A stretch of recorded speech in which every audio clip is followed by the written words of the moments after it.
Hi guys! Hello! Ayan, pareho lang yung suit ko kasi isang week ko lang itong sinut. Pero ito po yung topic natin for this week. Ngayon naman, gusto ko lang po kayong encourage. No? Naranasan nyo na ba? Ayan. Lalakad tayo. Naranasan nyo na ba yung time sa buhay nyo na meron nagregalo sa inyo? Tapos sobrang ganda ng gift wrap or yung lalagyan. Tapos sobrang dahan-dahan yung inaalis. Kasi takot kayo na mapunit yung gift wrapper, ganyan, or masira, di ba? To the point na minsan, nakalimutan na natin na yung purpose talaga ng gift ay yung gift, hindi yung wrapper. Tama po ba?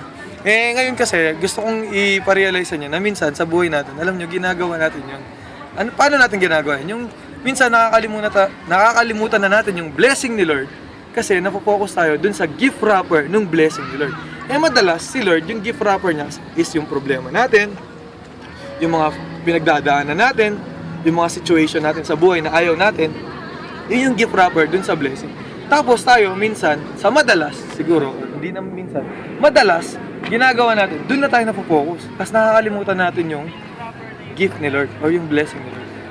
To the point na, hindi na natin nare-receive yung gift ni Lord. Kaya ngayon, ini-encourage ko yun na every time na nakikita nyo na yung gift wrapper, which is yung mga problema, yung mga pinagdadaanan nyo, yung mga sufferings, testings, alam nyo, lalo kayong may excite. Huwag kayong tumingin din sa gift wrapper, tapos tignan nyo, hanapin nyo, ano ba yung gift ni Lord sa inyo? Or ano ba yung blessing ni Lord? Okay ba? So this week po, I just wanna encourage you na, alam nyo, sa buhay natin, hindi tayo naubusan ng problema. Kasi pag naubusan na tayo ng problema, ibig sabihin, patay na tayo. Pero the mere fact na may problema means you're buhay. So habang buhay po tayo, huwag po kayong magtaka bakit tayo nagkakaproblema. Enjoyin nyo na lang yung problema kasi after ng problema, may blessing. Lagi yun, consistent yun. Amen po ba? So yun po, just wanna thank you for this week. Tsaka sunod-sunod lang po tayo niyan next week. Hopefully, kung kaya ko pa, kung nandito si Kuya na nag-cameraman sa akin for next week.